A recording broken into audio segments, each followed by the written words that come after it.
Denosuke Uchimura was designated as the most powerful of all the Shino and was chosen by the Demon King himself. The king praised him, declaring him the chosen one from another world and a soul summoned from the depths of the underworld. The king bestowed upon him the power to rule over the world and requested that he oversee all his affairs. Before Uchimura could settle into this world, excited about his new journey, Uchimura thought he would enjoy his new place and position. However, his excitement was short-lived as he suddenly fell to the ground, struck by a grandma on a scooter. When he regained consciousness, he found himself surrounded by the Demon King and 3 others. Having lost his memory, he was confused and asked questions like what was happening and where he was. He even wondered if the place was hell or the underworld. The Demon King replied, stating, "Denosuke Uchimura, you are in the Demon King's castle, and I summoned you here because of your skills." The king explained that he was one of the Shinyu, the overseas resident employee. Despite the king's efforts to clarify, Denosuke was still bewildered by the situation. He had no idea what Shinyu was or why he was chosen as a relocated salaryman. The Demon King began recounting his previous life accomplishments, recalling how he had been transferred to a factory abroad after already spending 5 years in the company. Uchimura learned the local language and took it upon himself to educate the villagers, becoming a key figure in the operation of the new factory. When the Demon King finished reading his references, Uchimura was taken aback. The king told Uchimura that he had chosen him because he had reviewed his resume and was convinced he would be worthy of the army. Denosuke was pleased that they recognized his merits, but he was also apprehensive about complying, fearing it might violate humanity. He thought the job could be vastly different from his previous work experience and was concerned it might involve actions against humans. Uchimura resolved to reject the proposal. He formulated this idea while standing before the Demon King inside the castle. The king outlined the benefits he would receive if he accepted the offer, such as becoming a Shinyu, receiving a salary, and attaining authority equivalent to an executive position in the human world, as well as being welcomed by the demons. However, the king assured him that if he declined the offer, he would be returned to his world, as they did not want him to stay against his will. Uchimura was left speechless upon hearing this. He was also astonished by their respect for labor rights. Uchimura began to reflect on his conversations with his boss on Earth and felt ashamed of himself. He decided not to address the king, believing he was unworthy. Then the king interrupted him, urging him not to believe his former boss's words about himself. The Demon King told Denosuke that his former boss was an idiot and a fool for failing to recognize his employees' hard work and struggles. He then asked him to choose between his former boss, who would destroy him, and the demon's army, who appreciated him.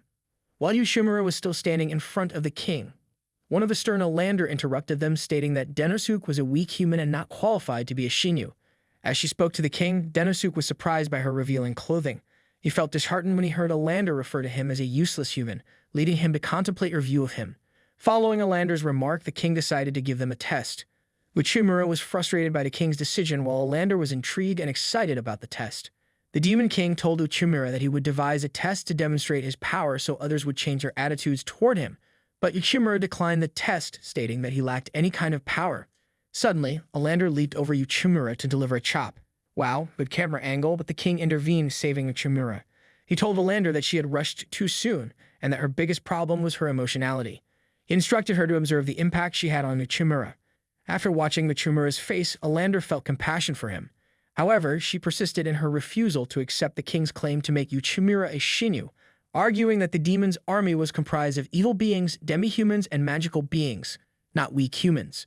She also asserted that even if Uchimura became a Shinyu, this powerful being would defeat him. The Demon King woke Uchimura, and suddenly, after he awoke, Uchimura began speaking to the king. He acknowledged that stopping Olander's kick was impossible, and that if it weren't for the king, he would be dead. But the king interrupted him, calming him down and explaining that the test wasn't about his physical capabilities. The king wanted him to be a diplomat for the demon army and negotiate with other powerful beings. He informed him that they were going to give him a test that would best fit his previous work experience.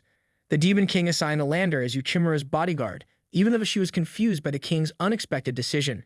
In the end, Uchimura agreed to take the test, although he complained about why he, as a relocated foreign worker, was selected to be a Sheikh-Ino. The Demon King understood his confusion and replied that he brought him from Earth because he was essential for the Demon King's army. After hearing what the king said, Uchimura began to reflect on how he never received this kind of recognition while on Earth, so he decided to take the test and do his best to fulfill the Demon King's expectations. By the time Denosuke was brought in, the Demon King's army was in the process of assimilating several tribes from the surrounding areas. They had already negotiated with races like salamanders and werewolves. At that time, the Demon King's army was engaged in ongoing negotiations with the largest demi-humans, the minotaurs, to incorporate them into the demon army, but they were struggling because the minotaurs were not easy to negotiate with. Thus, the king decided to test Uchimura on this to see if he could gain the minotaur's trust using his chief negotiator skills.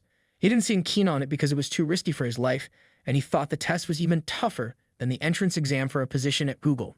After hearing about the test, Alander agreed that if he succeeded in negotiating, she would grant him her recognition. Alander warned Uchimura not to get in the Minotaur's way, as many people had ended up injured doing so, and to be careful not to become a human rug.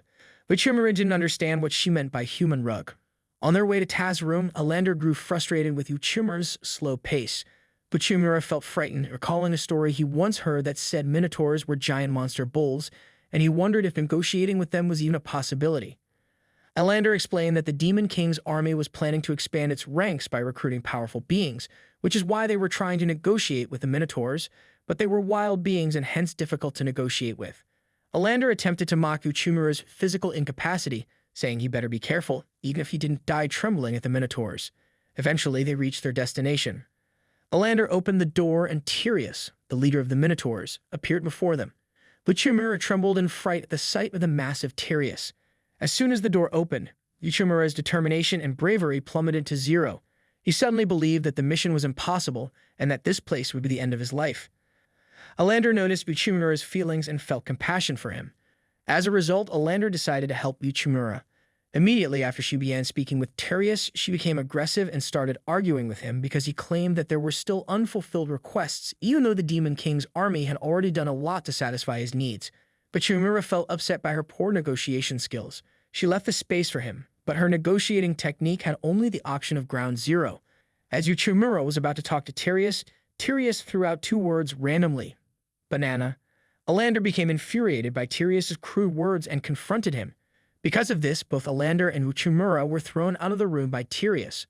Alander felt both angry and hopeless during the negotiation. But Uchimura noticed a piece of trash near where they were standing and asked if it was just ordinary trash or if it held some significance. It turned out that the trash was actually some garbage that Tyrius had brought with him when he visited the Demon King. Uchimura wanted to revisit Tyrius, but Alander was unhappy, not understanding that other cultures could damage relationships. So he collected garbage to discover more about the Minotaur's culture. He told Alander to leave everything to him, and she was genuinely surprised by his newfound confidence and bravery compared to his previous situation. She started to recognize the king's claim about Uchimura's negotiation capability. Uchimura analyzed the conversation they had with Tyrius and pointed out an important clue, which was banana. Alander was puzzled as to why he was bringing up male genitalia and calling it in front of her so calmly. Uchimura went alone to Tyrius' room with a bag of trash. Alander was worried he would get into trouble. When he entered the room, he saw a wet, muddy trash pile and yelled at Uchimura for tarnishing the Demon King's castle. However, Uchimura surprised her by stating that he had successfully negotiated with Tyrius and that Tyrius had agreed to finalize the details of the assimilation agreement with the Demon King. Alander couldn't believe it and asked how he had accomplished it. But Uchimura explained that the negotiation was difficult because they didn't know Tyrius very well, but he was able to understand Tyrius's needs by speaking in his dialect. Tyrius had brought hay with him to help him sleep comfortably, but the Demon King's soldiers didn't understand and didn't allow him to bring it into his room. As a result, Tyrius hadn't slept well during his visit, but Uchimura was able to understand Tyrius's needs by listening carefully to his dialect. He explained to Alander that the phrase banana actually meant small in Tyrius's dialect. This understanding helped Uchimura negotiate successfully with him. While they were talking, the Demon King suddenly appeared and informed them that he had signed an agreement with Tyrius to incorporate the Minotaurs into the Demon King's army. Uchimura passed the exam and was awarded a watch by the king, confirming his position as a Sheikh-Ino. Upon wearing the watch, Alander asked him to raise his arm with hers as a symbol of collaboration. Alander, sounding flustered, claimed she was just doing it for the recognition of having Uchimura pass the test. Initially, Alander was supposed to resolve the negotiation alone, but the king decided that they should work together. He recognized that rigid isolation could jeopardize the organization. Alander requested Uchimura's help in her negotiations because he was skilled at communication. He accepted her requests and was thrilled to become a Sheikh-No. After successfully completing their diplomatic mission with the Minotaurs, Alander and Uchimura were tasked with negotiating with the Ogre tribe. The Ogre tribe was a powerful group that held significant influence, and incorporating them into the Demon King's army would strengthen it. However, if they became enemies, it could pose a major problem. Negotiating with the ogre tribe was challenging due to the large scale of their plans. After witnessing Uchimura's successful negotiation with the minotaurs, the demon king charged him with negotiating with the ogre tribe. Uchimura was excited to take on the responsibility, but his excitement was short-lived as he realized how challenging the negotiation could be due to the sheer size of the ogre nation. As they approached the leader's castle, they encountered two soldiers guarding the door who looked evil and intimidating. Alander introduced herself and Uchimura to the soldiers, requesting permission to meet with the patriarch. The soldiers exchanged glances and opened the door for them. As they entered the castle, they recognized the vastness and potential of the ogre tribe, which could become a rival to the demon king's army. Alander assumed that the problem would be the leader of the ogre tribe, Ogre. As they entered the leader's living hall, both Uchimura and Alander were frightened by Ogre's formidable appearance. Ogre's face was intimidating, and he appeared to be angry about something. Alander began to introduce herself and explain their purpose, but Ogre interrupted her, commanding her not to act unless instructed. Alander, unsure of what to do next, accepted the leader's order and stood silently, but Uchimura realized how powerful the leader was. Alander, who had an explosive character, was now holding back. The leader of the ogre explained to Alander that the real reason she had come was that she wanted to be one of his generals. He demanded that she bring the demon king's head as a prerequisite for joining his army. Alander became enraged and began to curse at him, but Uchimura held her hands and attempted to calm her down. He spoke to the leader, thanking him for taking time out of his busy schedule and excusing themselves to return to the demon king's army to carefully consider the opportunity he offered to join his forces. Alander was still angry, trying to insult the leader, but Uchimura pushed her out of the room as he understood what the leader wanted. The leader did not actually intend to join the demon king's army. He was trying to provoke her and avoid the negotiation as he was not interested in negotiating and wanted to save his nation from unnecessary war. Alander was still fuming and cursing the leader for insulting the demon king. However, Uchimura advised her to calm down and explain the leader's intentions. He understood that if Alander acted out her emotions in front of the leader, he might falsely accuse her of treating him poorly, making it seem like it was her fault. Alander was surprised by Uchimura's composed reaction. Uchimura was also angry but chose to remain silent rather than show his frustration in front of the leader, as it was unfavorable for the demon king. Alander regretted her actions and apologized to Uchimura. But Uchimura told her not to apologize because if she hadn't been there, he would have been beaten. As Alander and Uchimura contemplated their next move, a girl suddenly appeared before them. Alander and Uchimura were shocked and asked the girl who she was. The girl was Ogre's daughter, and her name was Alulu. Alander immediately thought this was going to be an attack and became angry, but Uchimura calmed the situation and asked Alulu what she wanted from them. Alulu expressed her desire for her father to be removed from the throne. Alander and Uchimura were confused upon hearing this and could not believe it. Alulu explained that despite the ogre tribe's vastness and influence over other tribes, they were facing a financial crisis and even having difficulty feeding their own people. She blamed her father's old-fashioned, tyrannical ruling system for the problem. Uchimura had already suspected this as he noticed the soldiers' poor equipment and the darkness and lifelessness of the mansion, along with the top-down management system in which the leader made decisions directly affecting employees. He recognized that the ogre tribe's situation was similar to the decline of a large company on Earth. Alulu firmly believed that the only solution was to join the demon king's army, but her father, Ogre, did not want to acknowledge this as a solution. Instead, he chose to ignore the problem altogether. Ogre was no longer in his golden age of strength, and if he passed away, the ogre tribe would descend into chaos, as there was no one capable of replacing him. Because of this, Alulu was stressed and wanted to find a way to solve the problem. Uchimura pointed out that Alulu was being too careless in sharing her tribe's internal problems with a stranger so easily. He advised her to be more cautious, yet he commended her for her kindness. Feeling jealous after Uchimura praised Alulu, Alander watched as Alulu explained her ability to discern trustworthy people, which is why she chose to confide in Uchimura. Gradually approaching Uchimura, Alulu took his hand and implored him to marry her and become the new ruler, aiming to reform the old order. This made Alander even more jealous. Uchimura interrupted and told Alulu that even if people wanted to change the leader, they would choose someone from their own group, not him. However, Alulu rejected this viewpoint because she believed that people were blind to the problems in front of them, much like her father. But Uchimura understood Alulu's situation and her desire for change, but he disagreed with her suggestion. He thought that Alulu saw her father as the only problem and assumed that replacing him would resolve everything, but organizations are not that simple. After he explained this, Alulu asked for his advice on what she should do since she was the only one aware of the danger while the rest of the people were not. He suggested a way to get the patriarch to negotiate, but for this to work well, it required Alulu's determination. Alulu was confused about what he meant. He told her that she couldn't be just a spectator in this. She had to get involved. She was desperate to hear what the method was. A week later, Ogre summoned Uchimura and Alander to his place. He yelled at them, questioning why they had incorporated all the tribes around the ogre tribe a week ago. Uchimura came up with a clever plan to persuade Ogre to negotiate. The ogre tribe used to assist neighboring tribes during food shortages, but they were now struggling with their own food supply. Uchimura saw an opportunity and decided to rally as many surrounding tribes as possible to surround the ogre tribe. He planned to entice them by offering food aid in exchange for their support. Uchimura utilized his previous world's method of reluctantly forcing large companies to buy products. In this method, he conducted business with small and medium-sized companies nearby by offering them credit to purchase his product. This indirectly pressured larger companies to buy his new items. Olander did not expect that this strategy would summon Ogre to them. With this analogy, Uchimura assimilated all the other tribes surrounding the ogre tribe. In front of the patriarch, Uchimura confidently asserted that the people in the neighboring tribes were living in poverty, and that joining the Demon King's army was the only way to ensure a better life for themselves. Ogre was furious, claiming that the ogre tribe had always controlled the region and that no other tribe would take over. However, Uchimura remained calm, knowing that emotional negotiations often lead to losses. He interrupted the leader, explaining that the idea for negotiations wasn't his own, but rather a proposal from the ogre tribe. The leader had no knowledge of this and told Uchimura not to. Be ridiculous, as he never asked for anything like that. Uchimura pointed to the open door, and Alulu immediately entered. The leader was shocked by the incident and couldn't believe it was his daughter.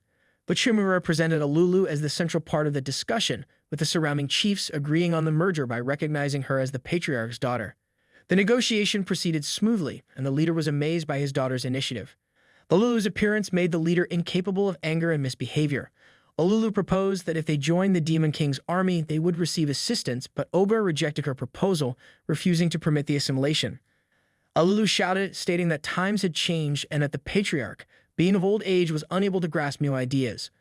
Alulu insisted they needed to collaborate with other tribes. The leader grew angrier with her after witnessing Ogre's refusal to accept the idea of assimilation. Uchimura then proposed forming an alliance with the Demon King instead of pursuing a merger. He suggested collaboration between the Demon King's army and the Ogre tribe, assuring the leader that this alliance would not threaten Ogre's autonomy. Ogre said he would analyze the proposal and inform them of his decision. Olulu was thrilled to hear that her father was considering joining the Demon King's army. Uchimura thanked the leader and left the room with Alulu. The leader was surprised when his daughter Alulu decided to negotiate on her own. He wasn't sure what she meant when she said times had changed. Sometime later, Alander brought a notification of consent to Uchimura's room. However, Uchimura appeared preoccupied, reading a stack of literature. Alander asked him about it, and Uchimura, a newly appointed Shinu, struggled to complete the assignment given by the Demon King, which was to select his subordinates. He found it difficult to differentiate between who was good and bad and couldn't determine who was superior among demi-humans and magical beings. Alander advised him to use his intuition in such situations to make the best decision. While trying to analyze her advice, Uchimura stared awkwardly at her, leaving Alander confused by his strange behavior. He expressed his desire to have Alander as his partner, which surprised her. She responded that they hadn't been on enough dates to become partners. He explained that she was his first acquaintance upon his arrival, and working with someone he knew provided him with a sense of relief.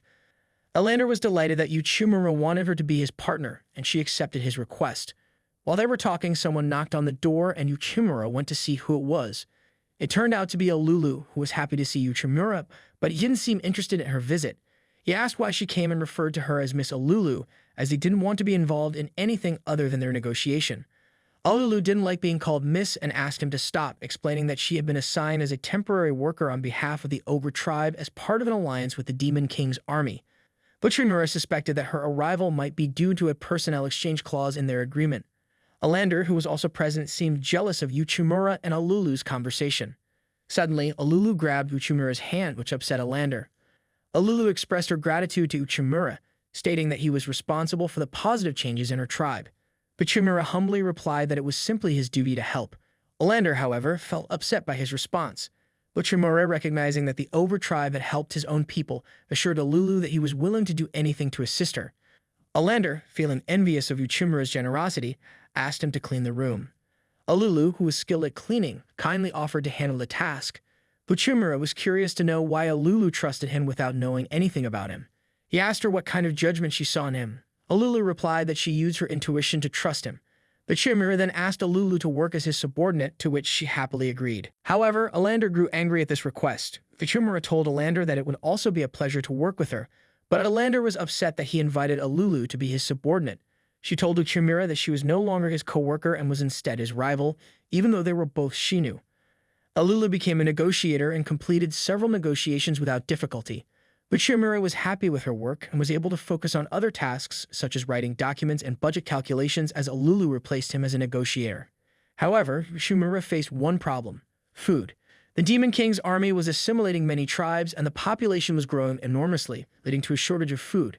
Alander brought food to Chimera's office, but he didn't seem interested in it. Despite this, he ate it and thanked Alander for her effort.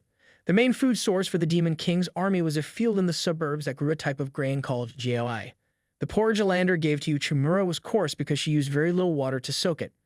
Chimera wanted a high-calorie meal with meat, but Alander had a different idea. Alander suggested hunting a demon beast that was at the border of the Demon King's army territory and had been causing damage in the area. The beast had already eaten 5 orcs who had attempted to kill it, as it was more powerful than them. Alander wanted to take this chance to hunt the beast, provide meat for Chimera, and also make the borders safer. Chimera was hesitant about this idea, but Alander showed him some edible mushrooms that the orcs had been collecting as a food supplement. Chimera asked if the mushrooms were edible, and Alander confirmed that they were. The mushrooms found around the border were edible and were the most valuable food for the orcs, but once the demon beast arrived, the area became dangerous.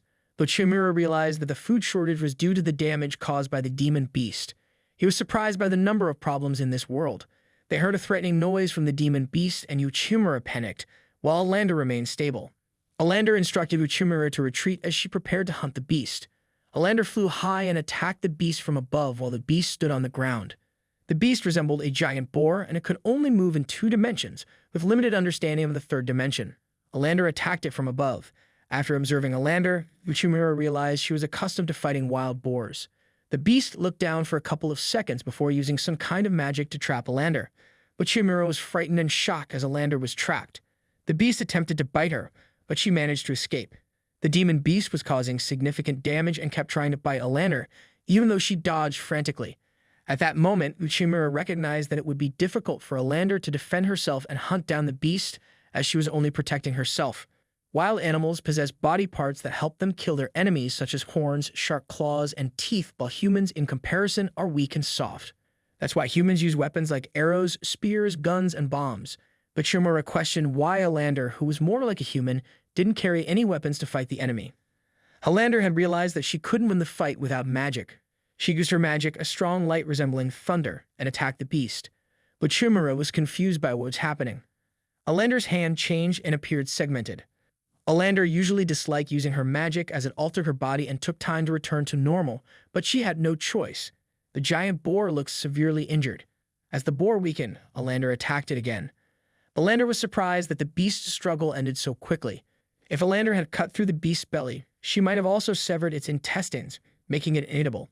She celebrated her victory, but Chimera was traumatized by the situation and had already lost his appetite for food. He was astonished that even in such circumstances, Alander had an appetite for food. He was also shocked by the culture he observed in this world. Alander was thrilled that they were finally going to eat meat after such a long time and assumed that the orcs would be delighted to see it. Despite having the body of a girl, Alander carried the demon boar she had hunted to the orc village as if it weighed nothing. The orcs were incredulous that Alander had hunted the demon boar. Alander insisted that she had indeed done so and said they could be grateful. She spoke loudly to the crowd of orcs surrounding the dead boar, announcing that they would finally get to eat meat after so long. However, Chimera questioned Alander's decision, wondering if it was right as orcs resembled humanoid pigs and eating boar meat could be considered cannibalism. Moreover, since the demon boar had consumed other orcs, Chimera thought they probably wouldn't be comfortable with that. Despite this, the orcs were ecstatic and excited about the prospect of eating meat after a long while. Chimera pondered if Alander could even cook.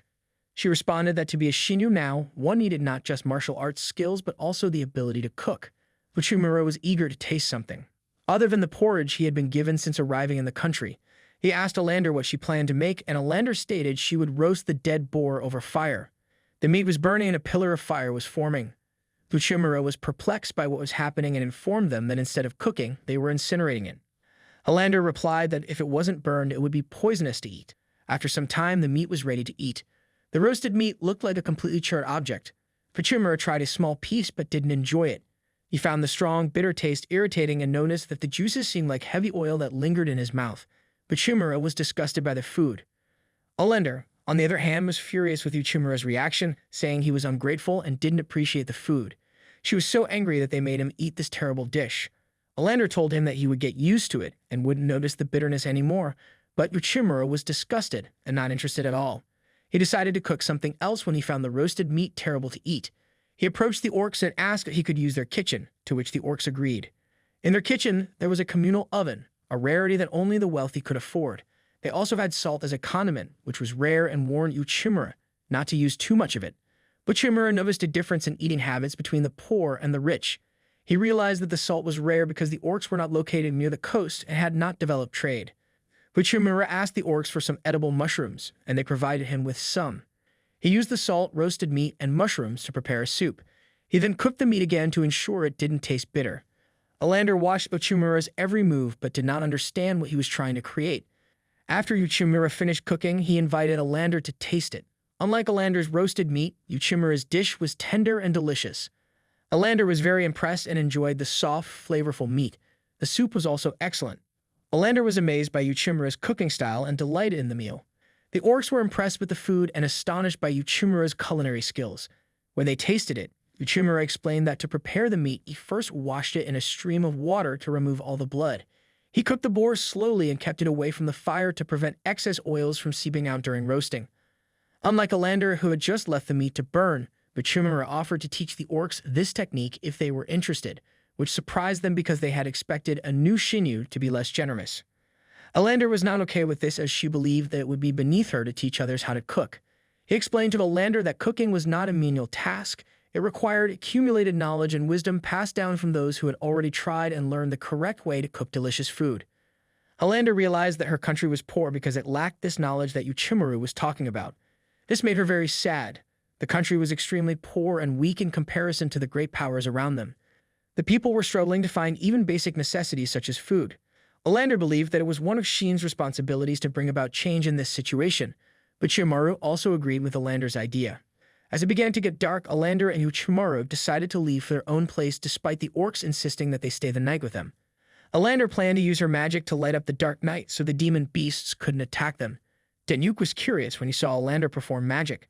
She explained that as a magical being with access to the wisdom of all creation, she had the ability to perform magic. However, Uchimura suggested that using other equipment might be more efficient, as using magic caused Allander's body to change, which could be a disadvantage. Although Allender recognized the truth in Uchimura's suggestion, she felt insulted and inferior compared to him.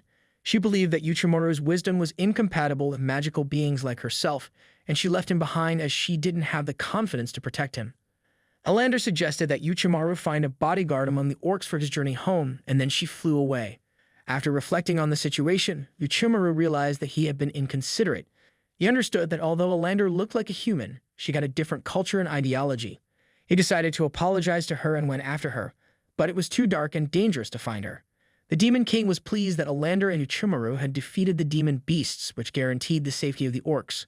However, he was perplexed because Allender had come at midnight and Uchimura had arrived in the morning. The king asked Uchimura, who knelt before him, why they had arrived at different times, but Uchimura was silent and didn't know what to say. Eventually, Uchimura burst into tears and confessed that he wasn't fit to be a Shido because he had let personal differences arise between him and Allender. The king, who already knew what had happened, tried to calm Uchimura down. The Demon King agreed with Uchimura's idea of having additional equipment and not relying solely on magic. He also wondered why Allender had become angry about this proposal. After Uchimura calmed down, the Demon King ordered him to reconcile with Allender as soon as possible. Although Uchimura was puzzled as to why a simple problem between him and Allender had become the king's concern, the king explained that the problem was more complicated than it appeared. As high-ranking officers of the Demon King's army, their differences had the potential to affect the entire army. He also advised Uchimura to learn more about this world. Uchimura was ready to resolve the problem with Allender, but he had no idea what to do. He realized that this world was very different from the one he came from, and that he couldn't rely on his common sense anymore, as the standards were not the same as he was used to. Therefore, he decided to study the standards of this world to gain a better understanding of it. Through his research, he discovered that there were two types of races: magical beings that were intelligent like elves and semi-humans that resembled wild animals like orcs. As he continued his study, he began to understand the culture and traditions of this world. During his research, he started to question why magical beings like Alander wore revealing clothes while the semi-humans did not. He remembered Alander's words that magical beings had access to the wisdom of all creation. To uncover the answer, he delved deeper into his studies and started reading the grimoire, which he borrowed from the Demon King's castle's library. It was here that he realized that to obtain magic, forging one's body was necessary. He realized that magic wasn't merely a technique for magical beings, but rather a lifestyle. Having a strong body and clear mind was a status demonstration for an individual, as this was achieved by using magic. Magic was very important in this world, but Chimaru started to realize that Alander got angry at him because she felt like he disapproved of her, as he disapproved of the use of magic. He understood that the culture, fashion, and personal bragging in his world were very different from this world. In this world, personal bragging was expressed by revealing one's body. After doing this much analysis and research, Uchimaru realized that Alander wasn't trying to show or attract attention, rather, she was bragging about herself. But Chimaru was grateful to the king for ordering him because he was able to realize the truth about this world. However, Uchimaru had another problem. He didn't know how to reconcile with Alander. He thought it would be good if he started by appraising her body, but then thought it might be seen as sexy or improper. He also thought that he was perverted as he was thinking about Alander's body too much. But Chimaru was loaded with tons of thoughts that he couldn't even make a decision. As Alulu was cutting trees and preparing wood to burn, she saw something different. She thought it was an evil creature or something dangerous, but it was all Alander. Alulu asked her if there was something wrong as she didn't seem okay. She replied saying that Uchimaru hated her. Alander was so sad and emotionally hurt that she didn't know what to do about it. Alulu was confused about the situation. Alander was feeling sad and broken, so Alulu took her to the eating table and offered her herbal tea to help her relax. Alander thanked her, and Alulu asked her to share what had happened. Alander was hesitant to talk about it. Eventually, she confided in Alulu that her reason for feeling upset was that Uchimaru had not complimented her body. Alulu was confused and asked for clarification. Alander explained that while they were hunting the demon beast, she had used her charms more than once, but Uchimaru hadn't even noticed. She had hoped to receive a compliment from him, but he never gave one. Alulu blamed Alander for not explaining her intentions to Uchimaru using common sense that demi-humans could understand. Alander was devastated that even Alulu, whom she thought would be on her side, was blaming her. Alander started to explain what she had done to impress Uchimaru. She had worn revealing clothes, made him a home-cooked meal, and even hunted the boar by herself. But even after hearing this, Alulu continued to put the blame on Alander. Alander asked why, and Alulu explained that Uchimaru was a human being and had different values than magical beings like her. She didn't understand what Alulu meant and asked for clarification. Alulu explained to Alander that exposing one's skin does not have a positive interpretation among humans, as it might make her look like a... Alander became emotional and worried because she had made a mistake and didn't know how to fix it. She started wrecking the table in frustration. Then Alulu remembered what Uchimaru had told her when she made a mistake during her time as his secretary. He had said that no matter how meticulously prepared you are, mistakes are inevitable, so what matters is what you do after a mistake. Alulu told Alander that it was okay that she made a mistake, as Uchimaru was not the kind of person who complains about making mistakes, but rather what you do after you make a mistake. Alander felt relieved after she heard this. She then decided to go and clear things up. She did this to show off her body, not because she was a... Alulu advised her to stop doing this. Alander rushed to Uchimaru's office to tell him the truth. When she got there and saw Uchimaru, she was nervous and left speechless, as she realized the need to compliment Alander's body to make her feel good. From his research, Uchimaru tried to praise her body, saying it was erotic. She then confessed, saying that she showed her body just because she wanted him to compliment her. They both got confused with what they said. By the time both of them were trying to apologize to each other for what they did, Uchimaru apologized for not understanding her world and judging her by his own standards. In turn, Alander apologized for leaving him alone in the wild woods. He suggested that having recognized their mistakes and apologized to each other, they could indeed become good partners.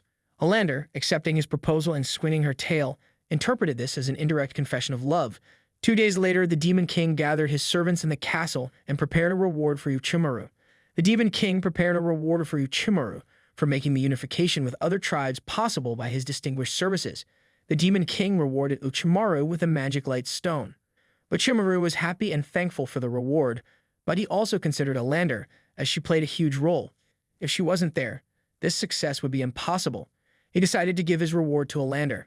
He kneeled down in front of her and proposed the magic stone. Alander was mad at him because he did it in front of many people gathered and not in private. But Uchimaru begged her too. Except, however, he didn't understand that giving the magic light stone to the opposite sex was considered a marriage proposal in this world. He was so dense that light bent around him. The Demon King summoned Uchimaru to the throne, leaving him wondering what he had done wrong. He questioned himself, wondering if he had failed to meet the king's expectations in some way. But Uchimaru was worried about what the king would say to him. The Demon King began by apologizing for summoning him so suddenly, but Uchimaru kneeled to the ground, started crying, and begged the king. The king was confused and asked him what was wrong. He thought the king had called him to the throne to fire him as he believed himself unfit to be a Shido now. He begged the king to give him a second chance to improve himself. However, the king neither wanted to fire him nor believed Uchimaru was unfit. The king told him his only flaw was that he underestimated himself. Uchimaru was relieved to hear this and thanked the king. The Demon King then gave Uchimaru a mission about magic. Demons are capable of using magic, but demi-humans are not, creating inequality between the two races. The king believed that certain skills should not be exclusive to one race. He wanted Uchimaru to find a way for demi-humans to use magic, but Uchimaru couldn't use magic himself, making it beyond his comprehension. The king gave Uchimaru a crystal, which was the true power of the magical light stone. The Demon King explained to Uchimaru that the magical light stone is used by demons to polish their magical power, compressing a great amount of magical power in the crystals. After receiving the crystal, Uchimaru started thinking that he could solve the shortage of magic with a magical light stone. The stone shows the amount of magic possessed by demons and demi-humans. The king left it to Uchimaru to decide how to use it to solve the shortage. The king also assigned him as an expert in magic research. However, Uchimaru was hesitant to accept this responsibility as he was an amateur when it came to magic. But the king told him that this was his reason for assigning him. However, the king was concerned about the other. Now the sorceress of the violent storm, Miss Sylphide, was an expert in magical abilities. Uchimaru had to deal with her, but she was so tough that the king warned Uchimaru to be careful and not to mess with her. After finishing his meeting with the king, Uchimaru decided to go to Sid's room immediately to inform her about the magic light stone. Alander, who was following him secretly, realized that Uchimaru was moving up in the world as he was given a job by the king himself. Even though he was not working with her, Alander was happy to have the magical light stone gifted from him, as this indicated a possible marriage proposal. Uchimaru arrived at Miss Sylphid's room, but she wasn't there. Instead, her assistant, Miss Belinda, was there. The assistant told him that Miss Sylphide had been absent for a long time. But Uchimaru was angry as he didn't expect this. Miss Belinda told him to leave as Miss Sylphide wasn't there.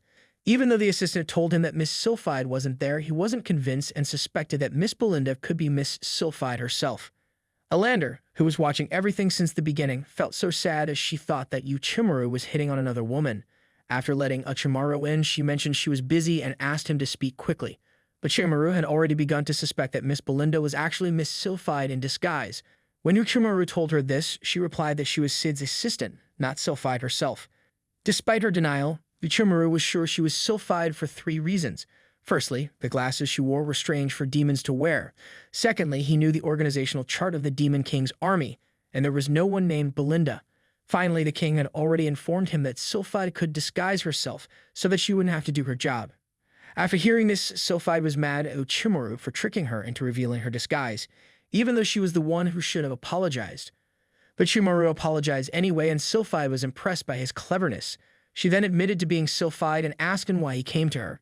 Sylphide often disguised herself to get relief from the excessive workload given to her by people feeling sorry for her.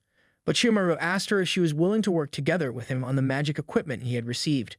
Although Uchimaru thought the king had already informed her, Sylphide had no idea about the mission.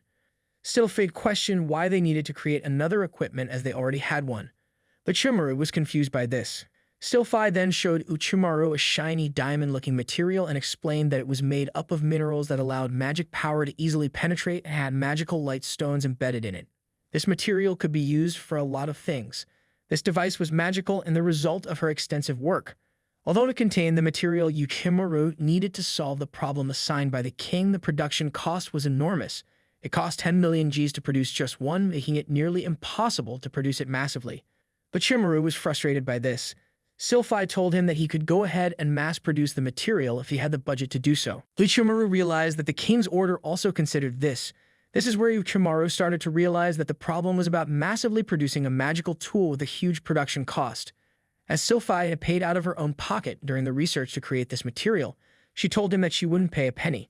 By now, he came up with the idea that by reducing the variety of magic the devices were capable of, which in turn would decrease the number of magical light stones needed for construction, the cost of producing the magical device could be significantly lowered. With this, they would be capable of producing a massive amount of the magical devices. Solidified was amazed by his brilliant idea and asked him his name, telling him that she had never met someone interesting like him. After this, she locked up the room with a snap while Uchimaru left confused about how she did it. Solidified decided to stay up the whole night and build a new magical device according to Uchimaru's idea. She told Uchimaru to accompany her while she was building the magical device. Although Uchimaru was tired and frustrated, he accepted it. Olander, who had followed Uchimaru from behind, was devastated when she saw Sid's door closed as she thought they might be doing something romantic. She was so mad and furious. The next morning, Solidified had finished creating a new magic device called rosemarin. She was proud of herself for completing it in one night with the help of Uchimaru, who was exhausted and in need of rest. The rosemarin device is much cheaper than similar devices in the past as it only requires one type of magic. Solidified was eager to test the device, but she gave Uchimaru an hour to rest first. After he rested, he went out to eat and take a nap. As he opened the door, Olander, who had been there since yesterday, approached him aggressively and asked what he had been doing. She was angry because Uchimaru had not told her that he was doing research with Solidified.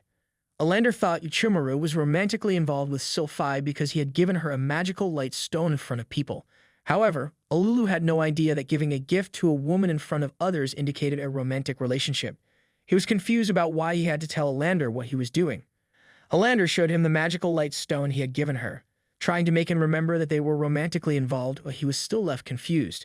Solidified was impressed by the magical stone Olander was holding and took it from her, saying she wanted it for her experiment. Olander was angry and asked for it back. Olander also asked where the strange woman had gone and if Solidified was her. Solidified wasn't sure what Olander was talking about as only Uchimaru and she were present. Solidified asked Olander to help them with the experiment since she was experienced in magic. He explained the experiment to Olander and offered to accompany Solidified on it. However, Olander was angry at Uchimaru's suggestion, saying that she was experienced in magic and would perform the experiment with Solidified. Solidified agreed with Olander and asked her to begin the experiment with magic fire. While they were talking, Olulu broke the door and entered. Olulu informed Uchimaru that there was an emergency, and they needed to prepare for war. During this time, the Demon King's territory was under attack by migratory birds called ashori. The Shikino were tasked with providing special support to each village. Olulu informed Olander, the army's best fighter, that she would have to take care of at least 3 villages alone. However, Olander was desperate to be with Uchimaru and decided to go with him to one village.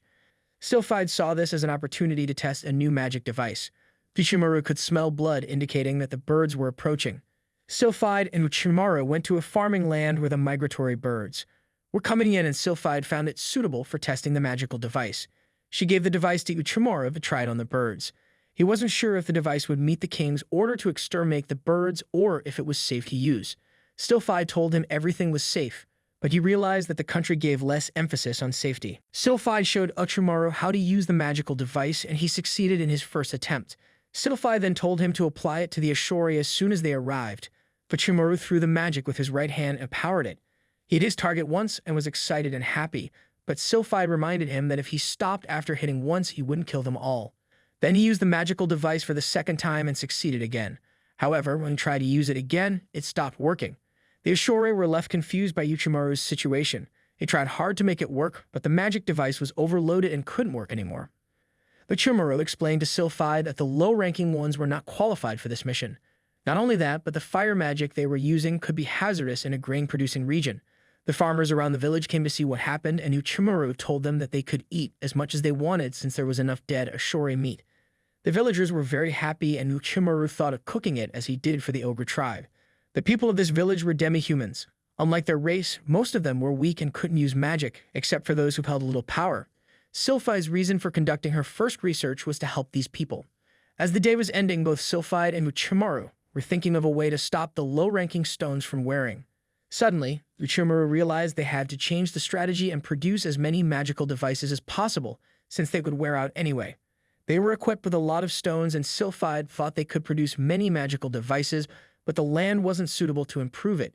Uchimaru asked her to focus on quantity rather than quality, and Solidified created tens of magical devices that night. The next day, Uchimaru went to fight the ashori with a new magical device. The modified magical device emits a sound that scares away the Ashori. But Uchimaru realized that this sound also scares away other animals and birds, and that it consumes less light stone, making it cost-effective. He then realized that if he applied the device to pests, it would effectively reduce their numbers, helping farmers with their grain production and being less expensive. After fulfilling their mission, Uchimaru and Solidified reported to the Demon King. The king was satisfied with the device they developed, as it could exterminate pests while being cost-effective. He praised them for successfully overcoming this challenging mission. Denosuk suggested to the king to distribute this magical device to other villages, as it was effective in fighting other evil and powerful creatures like demon boars. Furthermore, with less pest damage, it enables an increase in farmers' yield. The Demon King agreed with Uchimaru's suggestion and told Solidified to produce the device in massive numbers. Solidified accepted the king's order, but then walked toward Uchimaru and thanked him for helping her fill in the gaps in her research and, above all, for making her feel the true spirit of an investigator. She told him to count on her if he needed her help. Solidified also gave him a gift, a magical device used for combat that's loaded with fire magic. This magical device was supposed to fire 10 rounds, but she modified it to fire more. He was amazed by how she did this within such a short period. As they were working on testing the quality and effectiveness of the rosemarin, Solidified told him that she was a genius and that the device would be useful to him. She then left the castle, leaving Uchimaru and the king alone. The king proved to him that he managed to get the other Shiktinov to recognize him. At that time, the Demon King was thinking about opening new trade agreements. The Demon King wanted to take responsibility for this. The Demon King's army had been self-sufficient in terms of food, as it produced enough of their usual food, grim, and also other types of grains, which were the main export item. But as the army continued its rapid expansion, grain consumption continued to increase. To avoid a shortage of food, trading with others was the only option available. Even though the king didn't say it directly, Uchimaru understood that what the country needed at this time was to acquire gold, as it was the only way to acquire goods through trade. Knowing Uchimaru was a businessman in the other world, the Demon King relied on him to handle this mission alone. The king also didn't want the other 10 of them to get involved in the trade negotiation with other countries, because leaving the country with the current situation would affect it in a bad way. But Uchimaru was thinking about why the king intended to keep the military power inside the country. After he knew he had to deal with the negotiation alone, he was thinking of what to sell to exchange it for gold. But the king told him not to worry about that. The Demon King intended to sell the magical device rosemarin, but Uchimaru was shocked, as it was the unique technology of the Demon King's army. The king explained to Uchimaru that as there weren't many skilled researchers like Solidified, it would be difficult to imitate the rosemarin immediately. But there was no way to stop them from imitating it eventually, so it would be better to get the profits by selling it as soon as possible. Once a war breaks out, money, goods, property, and everything else will be looted, but you can't take away the knowledge that you have learned and nurtured. A country with more informed people becomes a powerful nation because of this. The king realized that having as many brilliant people like Uchimaru would make him possess great technologies as they come up with great ideas. After he heard the Demon King's explanation, Uchimaru was amazed by his brilliant idea and agreed to it. The king then asked him to which country he would sell as a merchant, as rich countries possess too much gold. Uchimaru thought it would be wise to sell it to rich countries. He knew of a country that fits this purpose, called the Land of Gold, Rampage's kingdom. Denosuk, as he had never been to the marketplace before, asked Alander to join him if she would like to. Alander, who was already romantically attracted to him, was surprised, and she interpreted it as a proposal to date. The day before they were set to go to the market, Alander was stressed about what she could do to impress him. Alulu tried to calm her down, explaining that dating is like a one-on-one battle. She advised Alander to equip herself with the way she dresses. Alander then decided to wear a string and leave her whole body naked to show all the charms of her body. Alulu realized that Uchimaru wouldn't appreciate Alander's nudity, as he is a human, so she advised Alander to wear a pretty dress to look cute and attractive. Although Alander felt embarrassed to wear a dress, Alulu convinced her by pointing out that the dress was much less embarrassing than the string she was wearing. The next morning, Uchimaru rushed to Alander's room and apologized for making her join him. He admitted that he had probably caused her trouble, but Alander was cool and replied that it was okay. She was doing a favor for a co-worker. But Uchimaru complimented Alander's new dressing style, telling her she looked beautiful, which surprised her and made her thank Alulu. Alander was frustrated and heartbroken when she found out that they were going to the market for work and not for a date. As they arrived at the market, some merchants approached them and asked what they wanted. While Uchimaru was thinking about what to do next, the merchant recognized him as being the new Shido, as there was a rumor among the merchants that a human with a funny suit had become a... Denosuk had expected that the merchants were aware of situations while they were doing business there. Uchimaru planned to use this network of merchants to gather information for the Demon King, as it is common among other kings. The merchant saw Alander and wondered if she was with Uchimaru. He then laughed hard at her because she looked devastated, as she was mad because Uchimaru didn't want her romantically. He asked the merchant if he sold any goods from the Rampages. The merchant had some and told him to wait a moment, pulling out a shining cup made of gold. But Uchimaru was surprised when he saw this, as Uchimaru was talking about the Rampage's kingdom being rich and easy to do business with. The merchant told him a rumor about the Rampage's king. It is said that despite being a young and skillful leader, he has a bad temper. If you provoke his anger, you will be in trouble. The merchant told him what happened once when the king found some merchants selling counterfeit goods. The king fed them to a crocodile. But Uchimaru was so frightened when he heard this about the king that he then asked if directly contacting the king was possible without using the market as an intermediary. Except for a rich merchant named Balin, there had never been a single merchant who directly contacted the king. Balin was an exceptional merchant with a high network, and he bought things that no one else bothered to look at. Also, his products are at a high price. That being the case, there were also dark rumors behind this guy that he was involved in human trafficking and illegal drugs, and he was also known as the Grim Reaper's merchant. After he told him all the rumors about the king, the merchant then asked Uchimaru if he wanted to buy anything else. Uchimaru wanted to buy all of the goods he had that were from the Rampage's kingdom. Denosug asked him to show him the most expensive item of all he sold. The most expensive was a couple of cups for husband and wife with silver jewelry, mostly given as wedding gifts to royalty. But Uchimaru then immediately ordered a couple of cups. Alander, who came to the marketplace with Uchimaru, was feeling lonely and complaining that he left her alone. Uchimaru then received one of the pair marriage cups and gave it to her as a gift for joining him, but Alander, who already had the intention to romantically engage with him, interpreted the gift as a proposal for marriage like the magic light stone. She then asked him what he was going to do with the other cup, but Uchimaru, who had no idea of Alander's intentions, planned to sell his cup as it would be great to exchange for what he wanted, emotional damage. Mander got pissed by Uchimaru's misunderstanding of her and cursed him while Uchimaru left, confused by her odd behavior. It reminded him of a previous encounter. The next morning, Uchimaru prepared his things alongside the magical device and began his way to the Rampage's kingdom. After traveling, Uchimaru eventually arrived at the Rampage's kingdom, which looked more crowded with merchants and buyers. He then went straight to the castle to meet the king of Rampages. Uchimaru realized that he needed a good excuse to get an audience with the king, so he decided to use his position as Shihino as the pretext for coming to greet the king. As he arrived near the throne, he kneeled down to show respect. The king stared at him for a while, and after thanking the king for his audience, Uchimaru introduced himself and his position in the Demon King army. However, the king had already been informed about Uchimaru and his great deeds in the process of the annexation of tribes. But Uchimaru didn't expect that the king could have investigated him to that extent, which was when he realized that the king was a skillful one. The king, who already knew everything about Uchimaru, asked him furiously why he took so long to come to greet him, assuming the position long ago. Uchimaru then put his head down to the ground to apologize for it, but suddenly realized that his action could be bad for his negotiation as it created a balance of power where the king was superior. The king asked him what the purpose of his visit was besides greeting him. But Uchimaru then showed the gift he brought that he had bought from the previous merchant and begged the king to accept it.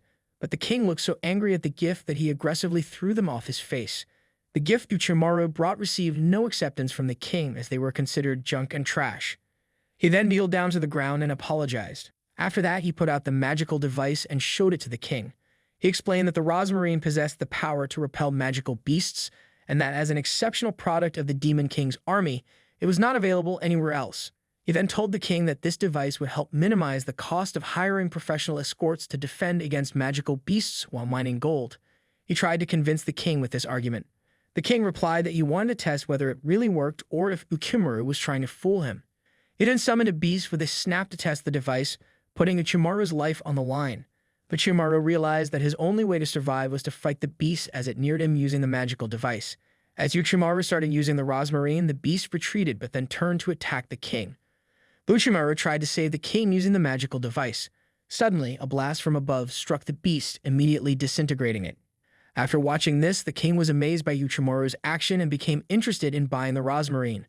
The king appreciated Uchimaru's art of communication and negotiation, and most importantly, his devotion to acting quickly when a king was in danger. The king decided to purchase the device and ordered all that Uchimaru had brought. He also intended to take all the stones Uchimaru had, stating he wouldn't accept no for an answer. But Uchimaru was surprised because he liked the device and appreciated Uchimaru. The king ordered an additional 100 sets of the device to be delivered the following week. After Uchimaru left Rampage's kingdom and returned to his office, the king placed even more orders. Olulu, amazed by Uchimaru's accomplishment, reported to him that 300 orders had already arrived from the king. Olulu was even more surprised when Uchimaru told her the price of a single rosmarin was 500,000 G, making the total for 300 sets 150 million G. Curious about his success, Olulu asked how he managed it. But Uchimaru explained that he used a technique known as the anchoring effect. The anchoring effect is a psychological tactic used to convince people to buy a product by showing them its effectiveness. Uchimaru told her the tactics he used and how he applied them to convince the king. While she was amazed by his brilliance, Uchimaru noted that he learned those techniques from great salespeople back in the old world. As they were talking, a woman from the Rampage's kingdom came in and told him the king ordered another 100 sets. This time, the king's order was almost saturating their capacity to produce the rosmarin, but since it was important for the trade they were doing with the king, Uchimaru thought that it didn't matter how, they had to produce more. However, he realized that having enough rosmarin to scare away the beasts would ensure sales, yet he acknowledged that the energy would eventually deplete and require replacement. He estimated that with continuous use, each would last about a month. He believed that good products are always in demand when needed again, making it a semi-permanent sale. He was pleased that they would continue selling the rosmarin exactly as planned, but 1 month later, things went wrong as the king decided to cancel the orders because he got the rosmarin from other sources. But Uchimaru didn't believe this and asked the messenger woman. She explained to him that the king had already acquired it from a merchant who was familiar with him and at half the price. But Uchimaru couldn't believe that copying the rosmarin would be possible so soon. Even a skilled craftsman couldn't reverse engineer it this quickly given the rosmarin's complex structure. As he tried to figure out how they obtained it, Uchimaru speculated that thieves might be stealing the rosmarin from its planting sites and selling it to the Rampage's kingdom, given the overproduction compared to the magical beast threat. While he was there, Olander came in and informed him that many villagers were complaining that the rosmarin wasn't working anymore. Following this, both of them went to one of the lands where the rosmarin was installed only to find it missing. This time, Uchimaru remembered that Sylphide reported to him that local demand had increased, which might be the reason for that. He decided to stay until nightfall to catch the thieves digging up the planted magical stones, asking Olander to stay with him. She misunderstood and thought they were going to have fun until nightfall. As expected, the thieves arrived at midnight. But Uchimaru caught them stealing the rosmarin, which they had been taking for free to sell to Rampage's kingdom. When Uchimaru questioned whom they were working for, the thieves refused to answer and attacked him. However, Olander swiftly protected Uchimaru with a kick, sending the thief flying. The thieves retreated, but Mander was not inclined to let them escape. Uchimaru, however, advised against pursuit, revealing they had planted a bomb on themselves as evidence to use later. It turned out that the merchant selling the rosmarin at half price was a galleon. The king, impressed, wondered how he managed it, but a galleon claimed it was a top secret. The king was amazed by his ability to provide the rosmarin at half the price he obtained from the Demon King's army in such a short time. A galleon was a great merchant who gave his buyers whatever amount they wanted. Galleon had two aspects. One of them is the prophet, the other is the Grim Reaper merchant. A galleon became so rich by buying stuff at a lower price and selling them at a higher price. Merchants are always looking for a profitable product, and when they hear of something profitable, they rush east and west to get it. A product that has fallen into someone else's hands is no longer valuable. A real merchant buys at a stage unnoticed and unknown to others. Thus, a good merchant is sensitive to information and possesses the foresight to see things through. When Bag Galleon learned that the Demon King's army had made contact with Rampage's kingdom, he sensed a business opportunity.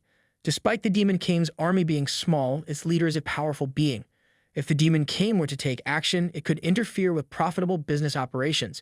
It was easy to transport but costly to import, and rarely had he encountered a product as valuable as this. A galleon attempted to have his craftsmen replicate it as quickly as possible, but they were unable to imitate the rosmarin. While most ordinary people would have given up, a galleon as a merchant decided that if he couldn't manufacture it, his only option was to steal it.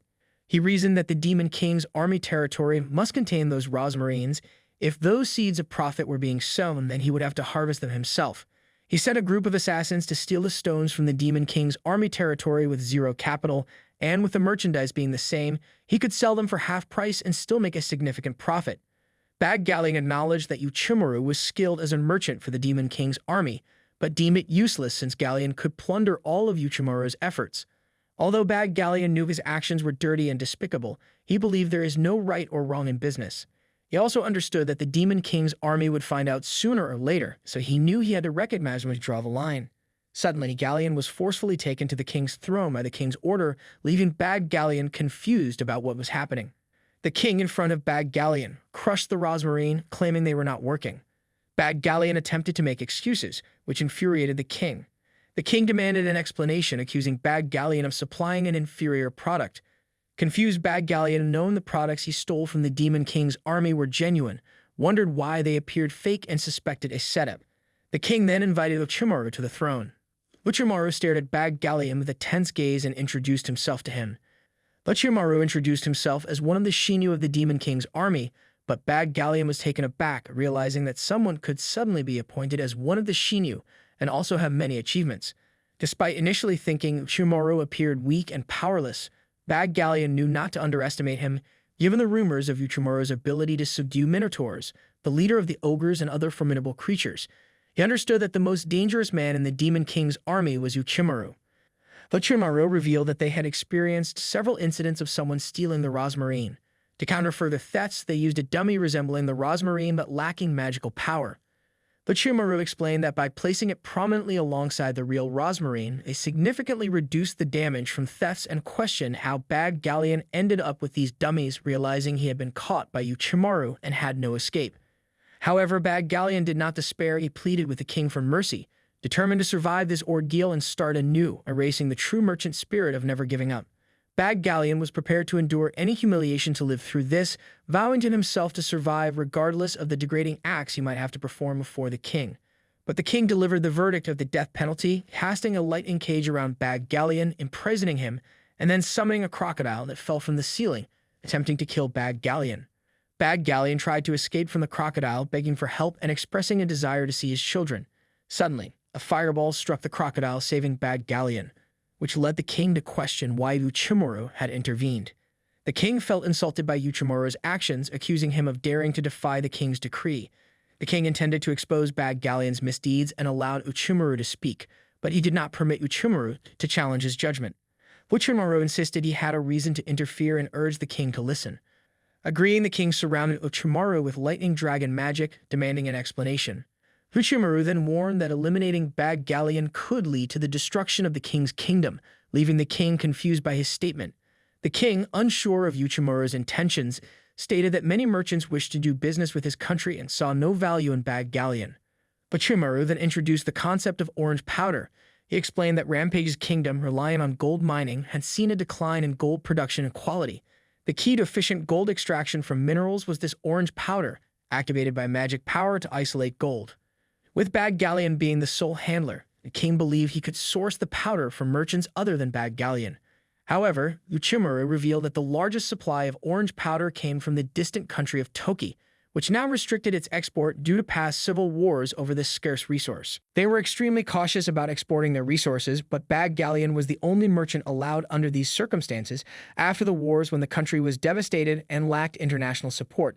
He was the one who supplied food and resources. The country of Toki, indebted to Bad Galleon, granted him special trading privileges for orange powder, known as the Grim Reaper's merchant for his wardom trading. But Bad Galleon was a merchant who disregarded danger and sold wherever he traveled.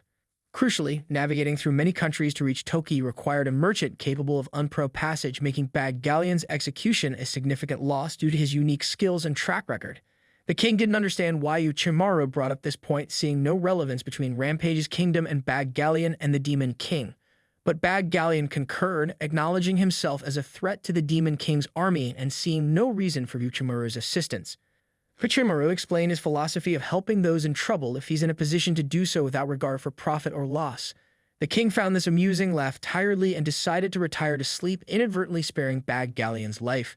Relieved, Orochimaru noted they were both still alive, but Bad Galleon, observing Orochimaru trembling and shivering with fear, felt a pang of guilt for thinking Orochimaru had ulterior motives in saving him. As they left, they were greeted at the doorstep by Alulu and Bad Galleon's children, relieved to see him safe. The assassins Bad Galleon had hired turned out to be his adopted children, whom he had taken in during his trading in the war zone and raised as his own, employing them in his service. Alulu and Orochimaru were pleased to witness their reunion and relieved that Bad Galleon wasn't coercing his children into such deeds. But Orochimaru, having investigated Bad Galleon and learned about his background and children, admitted his protective actions were in hope that Bad Galleon could see his children again. Grateful, Bag Galleon thanked Uchimaru for his defiance of the king and his protection. Uchimaru then proposed a rosmarin sales consignment, asking for Bag Galleon's assistance in selling the rosmarin. Appreciative, Bag Galleon agreed to collaborate wholeheartedly as Uchimaru prepared to return to the Demon King's army. However, Bag Galleon halted him with a warning. Based on his experience and intuition, he foresaw potential calamity for the Demon King's army and advised Uchimaru to be cautious, hinting at an imminent calamity. Uchimaru couldn't help but think about what Bag Galleon had told him about the calamity, wondering what he could have meant. Just then, as he looked out of the carriage, he noticed something in the sky flying towards them. To his surprise, a wyvern suddenly landed in front of them, stopping their carriage right in its tracks. The wyvern began to move again as Uchimaru tried to attack it, with the beast dodging all of the attacks being thrown at him. The wyvern then started to head straight towards Alulu as Uchimaru tried to warn her. But to his surprise, the beast was suddenly kicked out of the air by someone landing. After being kicked away from the carriage, the wyvern tried to get back up but was immediately attacked with multiple fireballs, which engulfed his body in flames. Amazed by what they had just seen, Uchimaru was relieved to see that the one who had just saved them was Olander, who told him to hurry up as they had an emergency. Back in the carriage, Uchimaru asked Olander what she meant by an emergency. She explained to him that the orders had been given to the entire army to deal with the calamity, so she ran from the Demon King's castle to pick him up, surprising Uchimaru as she explained that demons were faster than horses. Olander then pointed out how Uchimaru and Alulu had been alone, warning him that he better not have done anything weird, making him question what she meant. Getting back on the topic, Uchimaru asked her what the emergency was, with Olander explaining that wyverns had started invading the Demon King's territory. It was a calamity, a disaster march that threatened their country. Olander then informed him how a dozen of them had already entered the city and were being intercepted by the Demon King's soldiers. Their numbers continued to grow, so they were building a defensive line as quickly as possible. The Demon King had declared this situation a calamity, marking it as an emergency. Uchimaru questioned what he meant by calamity, wondering how this was different from a simple attack. A calamity is a natural disaster caused by natural events, but this was not a natural disaster. The calamity, coming in the form of a monster or magical beast, was a tangible disaster. Olander clarified that she had never experienced one before, pointing out how the experienced people were the parents and grandparents, but the past calamities had all been said to have been horrible. One such calamity had wiped out a village, and she was sure that this time it wouldn't be just some dragons, so they were going to need all the help they could get, for it would be a disaster of epic proportions. Now the Shitino had been given special orders. Among them, only Sylphide had a different mission, being on a calamity response mission. The remaining 3 of them had been assigned to a defensive mission and were there to intercept the wyverns and prevent them from entering. Looking out, she exclaimed that Uchimaru could see it from here, pointing towards the calamity defense line with the largest stronghold of the Demon King's army, the Demon Fort. Looking in awe at the Great Wall, the 3 entered the structure.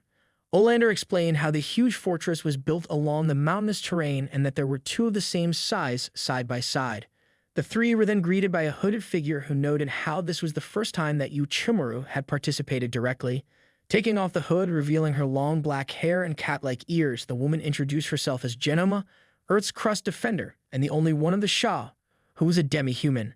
She said she had heard a lot about Uchimaru, quoting him as the savior who turns despair into hope, welcoming him to the fortress of despair as a hero. Hearing this sent Uchimaru into shock as he thought how greatly exaggerated the rumors were. The demon lord was being portrayed as a Chad, while Uchimaru was put in a group of women. Genoma then said how she was counting on him, hoping that he would take care of this fortress. The conversation was, however, quickly intercepted by Olander, who told Genoma not to touch him, surprising Uchimaru. Olander exclaimed how Uchimaru was no hero, and that he was fragile, flimsy, and would die instantly if he got hit, shocking him with a negative comment. Genoma expressed how she was not asking for Olander's opinion, with Olander responding that she did not want to listen to her lectures either. Uchimaru nervously noted how they didn't get along, with Alulu confirming his statement. Genoma then tried to explain the situation to them, but just then, something caught her attention.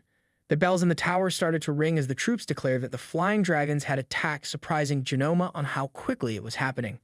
As the soldiers began to rush to the battlefield, Genoma instructed the group to come and see what was going on with their own eyes, as it would be faster that way.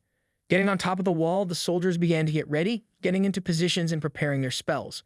That's when they were finally able to see the horde of wyverns flying over the hills on the horizon, coming straight at them.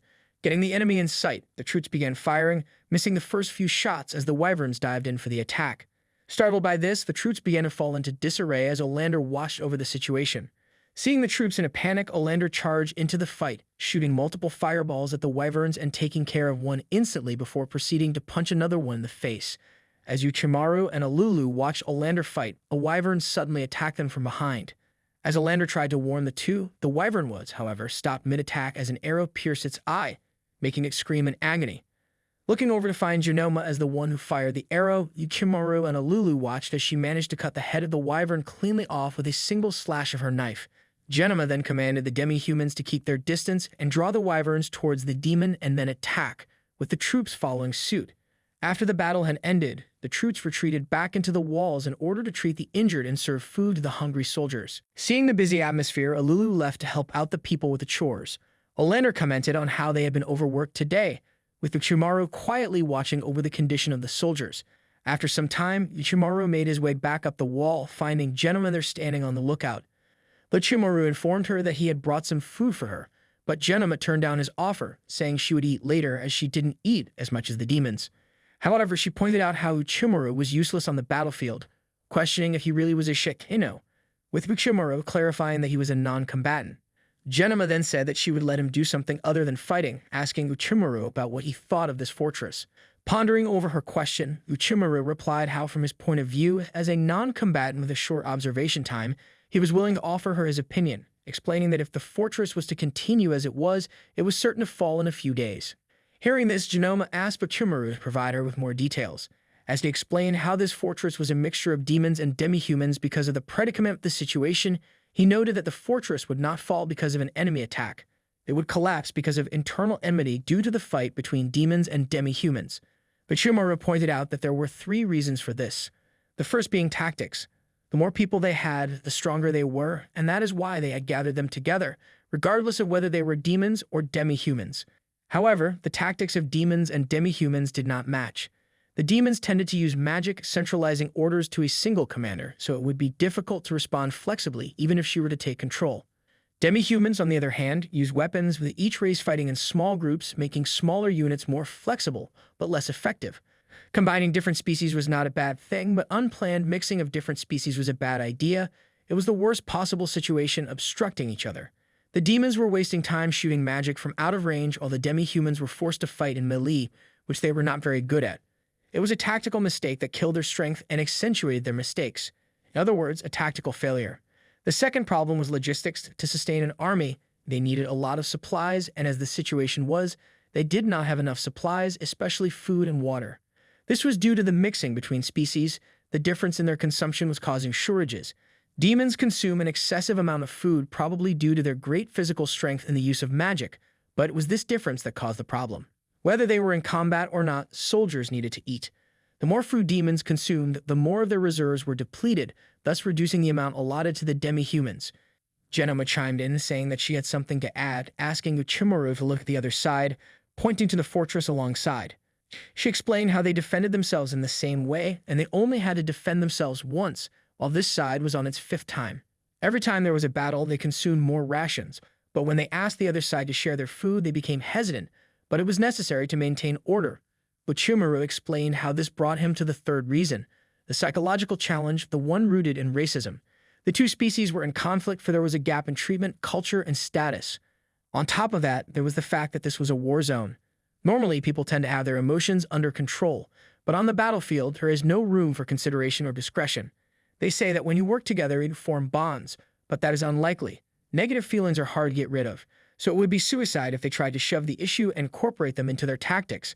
Because of the unique nature of the battlefield, it is possible to kill your allies, making the current situation very dangerous. This was Uchimaru's conclusion. Genoma exclaimed that what Uchimaru just said made a lot of sense, but she still asked him what he would do and how he would solve it. Genoma pointed out how Uchimaru had it figured out, for they were the problems she hadn't been able to solve either. But the main issue was how he would solve such a complex problem. Uchimaru had also realized that anyone could discuss the problem, but the hardest part was figuring out how to solve it. With a stern resolve, he asked Genoma to show him a map of the fortress. Taking a look at the perimeter map, Genoma explained how the terrain around the fortress was poor, so he shouldn't expect to find much. Uchimaru noted how the roads were well laid out, making transportation easy for them. Just then, something caught his eye. He asked Genoma about a place in the back, with her explaining that it was an abandoned village. one that used to be full of life but was poor, so it was abandoned when the annexation was planned. Seeing this, Uchimaru exclaimed that this was good. Now he had a plan to fix everything, and Genoma, out of curiosity, asked how he was going to do it. After going over it, she exclaimed how it was without doubt the solution to everything, something she would have never thought of. Intrigued by all of it, Genoma asked Uchimaru if he was a commander in his old world, but Uchimaru dismissed the claims, explaining how he was a novice when it came to fighting. But this time it was about personnel management, so he could use his experience from his old world, impressing Genoma on how he was someone who knew his place in the world. But if he could execute this plan, they would be able to defend themselves against the calamity. But Uchimaru said how it would all be in vain if they didn't put it into practice, and for that they needed to understand, accept, and execute. They needed both sides of the conflict to agree, something which was not going to happen. Genoma sighed, saying how the demons would not obey her, with Uchimaru relieving her stress, saying that demons would be on Olander's side, which would mean that the consistency of the orders might be compromised. Putting her hand on his shoulder, Genoma said that it wouldn't be a problem as they had the perfect man for the job, making Uchimaru nervous. The next day, Olander and Genoma gathered all the troops, declaring how the demon fort was currently in a critical situation. But there was a man who could bring light to their adversity. As she proceeded to introduce the hero, Uchimaru Uchimura, he walked out in front of the crowd wearing a new elegant commander's coat. Uchimaru wondered to himself how he didn't understand what just happened. Standing in front of the crowd of soldiers as they peered at Uchimaru, Genoma instructed him to raise his hand, confusing him more. Seeing Uchimaru raise his hand, however, the crowd broke into applause, chanting Uchimaru's name. Before the meeting had started, Genoma had instructed Uchimaru that he was going to be the one holding the fortress together. Uchimaru immediately objected to this, but Goemon explained to him how the fortress had two chains of command, one for the demons and one for the demi-humans. This, however, was a very bad idea. Any delays in orders would lead to death. They had to fix this as soon as possible, but they lacked the right people as Olander, and she couldn't do it. Then Uchimaru came along, someone who was neither demon nor demi-human. He had a history, and his name was recognized. Everyone spoke of him, and he possessed a wealth of knowledge and insight. This made him the only right person to save the fortress. Uchimaru couldn't refute the logic, but still had concerns, expressing how, if a new leader emerged, it might cause the soldiers to rebel. Goemon assured him that it would be okay. All he needed to do was look good and lead, handing him a new commander's coat. Back at the stage, Uchimaru finally realized what she meant, getting embarrassed over his current situation. Looking over at the cheering crowd, he understood that his role was to unite the soldiers. If that was the case, he would abide by his role. Raising his hand, Uchimaru introduced himself to the soldiers as one of the Shikyu, the overseas resident employees. Even though he was ashamed of his title, Uchimaru explained to the crowd how the fortress was in critical condition, as a calamity was coming and its defenses were failing.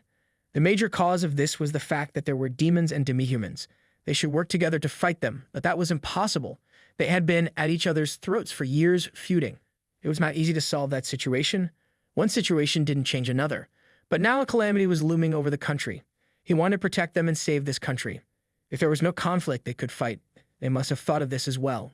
Hearing this, the crowd cheered in agreement as Uchimaru declared that he would break those shackles. This was his plan so that they could fight without confrontation, asking them to trust him and fight. Motivated by his words, the crowd was now excited, saying that they would follow Uchimaru. As the three Shao watched over the newly raised morale, with Uchimaru explaining the operation of sword and shield the following day as the wyverns attacked, the demi-humans stood at the top of the tower, lined up and taking aim at the enemies. This was according to the plan, as Uchimaru had explained that first all mixed units would disband and only the demi-humans would defend the fortress. The purpose of the demi-human squad was to create a diversion and keep the enemy at bay, so they did not need to try too hard and just hit them. During this, the entire demon squad would wait in the abandoned village behind the fortress, waiting for the signal to attack.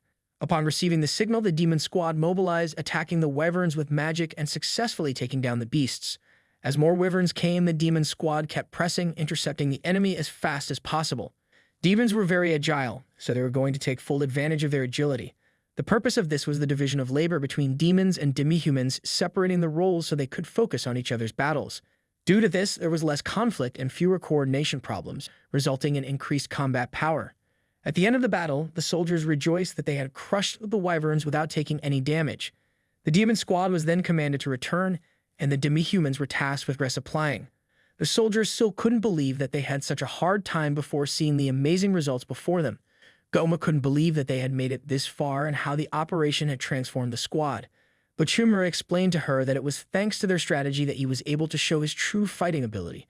But this was where the crux of their plan actually began. Gathered in the formerly abandoned village, which now served as the demon squad's base, the demons reported to Chimera that they had returned. He instructed the squad to distribute the food in descending order. The plan had been a success, and the wyverns had been destroyed. But this was where the problem of supplies really began. Goma approached Chimera, asking how he was going to take care of the supplies. Just then, Mander came over, saying that she had a souvenir, dragging a wyvern behind her.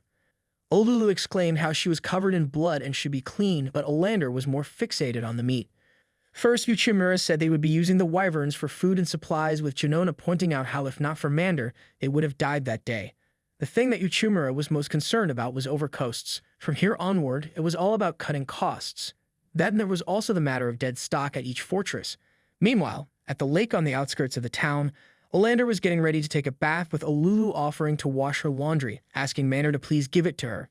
Taking off her clothes, Olander dived into the lake, making a big splash as she let her body float, relaxing in the clear water. I wish I could see as clearly as this water. Damn that mystery light. Looking around her surroundings, Olander was still curious about how they found a base such as this, with plenty of water and shelter, with Olulu explaining that it was a base to house the demon squad, making this abandoned village the key to their operations. Cleaning her hair, Olander said she didn't know much about it, but was sure that Chimera could handle it. Getting excited to eat as Olulu told her that Chimera wouldn't like it if she didn't clean up well. Back at the camp, Goma inquired about dead stock, as it was a concept she had never heard of before.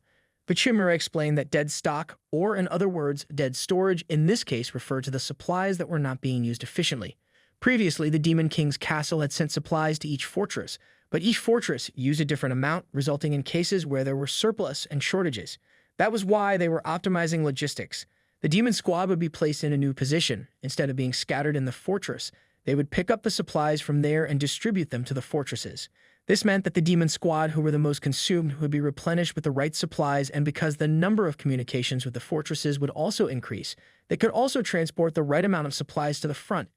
The effective use of resources was the essence of Operation Sword and Shield. Gentlemen noted how resource utilization was not just limited to supplies. For efficient use of human resources, it was especially important to be able to use demons in perfect condition. In the past, depending on the fortress, demons didn't fight and were only there to consume supplies. But now they had reduced inactivity by centralizing them at the base. Goma praised Chimera for his brilliant thinking. Chimera explained that if they could determine the number and frequency of enemy attacks, they could prepare the optimal number of troops. Smiling, Goma asked Chimera when this operation was over if he would like to come to the demi-human squad, surprising him. Goma said how she liked outstanding humans, and this time she really wanted him, making Chimera more embarrassed. Just then, Olander approached the two from behind, saying that she was not going to let them get away with this, startling the two. Staring at Chimera, Olander warned him not to start flirting and confusing him. Looking at everyone eating happily, Chimera thought that it was true that the plan was going well for the time being. However, this plan had a fatal flaw, and they had to find a way to fix it as soon as possible. 2 days later, when the operation became more efficient, some of the female soldiers returned home. The Shitu had to go home too. Olulu went back to her village. Genemo would continue to defend the fortress, while Olander and Chimera returned to the Demon King's castle. Getting back, Chimera got straight back to work, not being able to afford to rest. There was a vulnerability in their current strategy, and they needed to improve it immediately. Why were the wyverns attacking them? If they could figure that out, they could make a plan for that. He would need to start the staff list. Olulu gave him a message, and sometime later, a demon barged into Chimera's room with a panicked tone, waking him up as he had fallen asleep. But Chimera immediately asked what was wrong, as the demon reported that the ogre village had been attacked by wyverns, and Olulu had been badly wounded. "Oh, this is not nice. Please, Olulu, don't die." Rushing over to the ogre village, Chimera frantically looked for Olulu, only to be surprised to find her walking around in the nursing ward. Catching up, Olulu realized how Chimera was told that she was dying, turning to her father for an explanation, with the ogre chief justifying that his daughter got hit in the head, and if that wasn't urgent, he didn't know what was. Chimera thought how much of a doting father he was. He then brought up how he had heard. They were attacked by wyverns, with Olulu explaining what happened last night. She was out patrolling with the guards when the wyvern came and attacked the village. She had managed to get rid of it, but was afraid that it might grab her and hurt her guards. Seeing the situation, Olulu inquired about it to Chimera, as he explained how his worst fears had come true. He then said to Olulu that he would be going straight to the castle, for he would need a quick look at the situation. With Olulu being concerned about whether it was safe there and that maybe more wyverns would come to attack, Uchimura assured her that he would be fine, for at least in the Demon King's castle, they had one of the 4 heavenly kings on their side. After all, it was a long way from the city center to Toyd. Riding by the carriage didn't really help either, as they didn't arrive until dawn. Reaching the colonized village base, Uchimura saw Goma giving orders to the troops. As he went to greet her, Goma was glad to see that Uchimura had made it here, saying how she got there as fast as she could too. But Uchimura explained how he heard about the attack on the village, so he rushed over here, saying that there had to have been some kind of a mistake. Goma, however, confirmed that the situation was indeed petty dire, for it was not just one of the fortresses that got attacked, making Uchimura question if 2 got attacked at the same time. Goma explained how the wyverns had attacked 2 of their forts, and that there were at least 50 wyverns. That was the most she had ever seen. Both forts were attacked simultaneously. It was bad, but not unexpected. The real problem was that they came in hordes. Because of how many there were at once, they were unable to get them all. Goma said how she managed to take a wyvern down with the small team she assembled, but over 30 of them had gotten past them and made it as far as the city. She expressed how this was her fault, saying that it should be her duty as a commander to be on top of things, with Uchimura trying to console her, saying that it was because he wasn't careful enough. Their people did not know where else the wyverns went or how many wyverns made it. They would have to deal with that after the damage report came in. But Uchimura was stressed about how, without a proper communication device, he wouldn't be getting information as quickly as he would like. Realizing that they had no choice but to wait and see, that's when Goma brought to attention the question of why now, explaining how it was when she sent her men home that they were attacked. The timing was too perfect, making her believe that whoever was doing this must be a demon. Goma said that she would continue to lead the defenses and that she wanted Uchimura to focus on finding out what was really going on and to get to the bottom of this. Uchimura thought about the wyvern's behavior pattern, and that if they could figure that out, then they could predict their next moves and get the jump on them. But with something like that was even possible. They did not have anything capable of analysis. More than anything, Uchimura was curious as to where they disappeared off to. However, they later found out the whereabouts of the wyverns, and to their surprise, there were 30 found in one spot. All 30 of the wyverns had attacked the castle at once, and all 30 of them were single-handedly defeated by Manor. She, in turn, was left unfit for combat as she lay there among the wyvern corpses, weakly smiling, thinking about telling Uchimura how she did it all by herself. Barging into the room immediately after reaching the Demon King's castle, Uchimura was devastated to see Olander lying limp on the bed. With tears flowing from his eyes, Uchimura started crying about how he was sorry and how it was all his fault that his judgment caused her to be in this state. The nurse, however, told him that Olander was just asleep and that he should let her sleep quietly, shocking Uchimura. The nurse assured him that Olander was unharmed and healthy and that she just used all of her strength and was now resting. Rather, it was abnormal that she did not get even a single scratch, making Uchimura smile nervously. Uchimura thought of Olander, saying that it was because of her that the Demon King's castle was safe from the attack. Determined he would take it from here. Olulu and Olander were now out of the war and Goma was defending the fortress. This was a situation where he did not know when the next horde would strike. With just his left out of the force Shikyu, he had no choice but to do something about this. Just then, Uchimura's head suddenly started reeling as he began to feel dizzy, wondering if this was a reaction from working all night. But he had no time to rest. Forcing his body through the pain, Uchimura began going through all the documents as he thought about how he must do everything he could to save their lives, that he must work harder, even if he had to exhaust his body. Suddenly, a voice rumbled before Uchimura, asking what he was doing. Uchimura lifted his head to see the Demon King standing before him. Startled, Uchimura nervously asked the Demon King what he was doing here, wondering if it was okay for him to step away from his throne. The Demon King explained how he was here because of the emergency, but he was now more curious about the look on Uchimura's face. The Demon King told Uchimura that he was being self-destructive, ordering him to sleep. Confused by the Demon King's sudden order, Uchimura resisted, saying that with all due respect, now was not the time as he needed to make the perfect plan. Otherwise, countless lives would be lost. The Demon King, however, asked him if he was going to plan with those drowsy-looking eyes, saying that he was going to risk many people's lives doing that, snapping Uchimura back to reality. The Demon King then told Uchimura not to go down the wrong path, for he was a tactician and his position was different from a soldier. His plans depended on the lives and deaths of many different people, so he shouldn't get caught up with the small things and focus on the important ones. But Uchimura realized that the Demon King was right. If he were to create an imperfect plan fueled by a sense of crisis, only ashes of ruin would remain.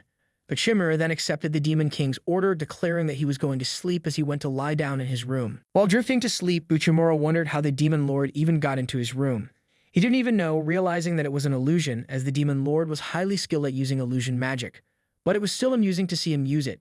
Going into a dreamlike state, Yukimura wondered how it was strange that 30 wyverns came out of nowhere, thinking that this game was out of balance and needed to be fixed. But then again, he and Olander also had cheat skills themselves, and so Yukimura kept falling deeper into his dreams, with various different thoughts mixing together in his mind. Waking up the next day, Yukimura got up from his bed, thinking about just what kind of nightmare he was having, so much so that he was tired from seeing that nightmare. But the demon lord was right. He did feel better after sleeping. More than anything, now he had an idea of how to solve the wyvern mystery. The rest he had to do was support and data analysis, and this would be finished in the morning. At the demon army's base, Uchimura met up with Goma as she said how quick he was and that they still had enough energy to defend here. But the thing she was more curious about was why he had come here dressed like that, with Uchimura standing before her wearing the commander's coat, declaring that he had a plan. Goma said how she had heard about Olander, saying how the force reduction was quite severe due to her being out and that the supplies and reserves were getting thinner and thinner. She asked Uchimura if he had a plan on how to break this problem, to which he responded that this was the reason he was there. This was an all-out war. Either the enemy would perish, or they would. So he was going to take a gamble, and the main point of his operation was the last rebellion standing before the soldiers. Once again, Uchimura exclaimed how they had bravely fought to fend off this terrible calamity, but they were about to put an end to this war. With this, he started explaining the Operation Last Stand. 3 hours earlier, Uchimura had discussed this with Goma, with her asking if he had figured out a way to win. But Uchimura told her that he had figured out how to predict where the wyverns would show up, explaining that the key to defeating them was women. With Genoma confused, Uchimura talked about how the wyverns had been demonstrating strange behavioral patterns. He was talking about the times they kept attacking a single fort, and the time they attacked 2 forts at once. He knew there was a reason for this, and just had to figure out what it was. So he did some digging and gathered information on the troops, and what he found was that in both cases, there were noticeable differences in the allocation of female soldiers. Looking at the case where wyverns kept attacking the same fort, the fort had a large number of women compared to the other 2. Genoma explained how they liked to keep women together as it made it easier to address their needs. Uchimura then continued, saying how the wyverns kept attacking that particular fort because they were targeting the women. He believed that they tended to target the forts with the most women stationed at them.